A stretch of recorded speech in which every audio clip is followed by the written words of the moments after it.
In this video, I will tell you how to fix Spark Driver app not working.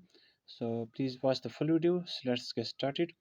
First of all, long press on Spark Driver app, then tap on App Info option,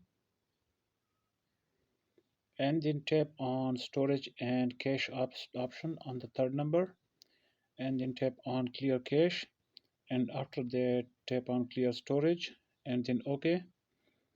Now the cache and storage has been cleared, so close this app. And the next step is go to Google Play Store or App Store if you are using iOS or iPad, and then tap on search option in the bottom, and then tap on search bar on the top, and here type Spark and driver, and then type OK.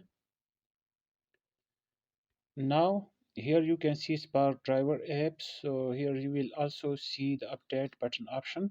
So simply tap on that update button to update this app to the latest version. This will fix the issue of not working the app. So hope this video will help you. Thanks.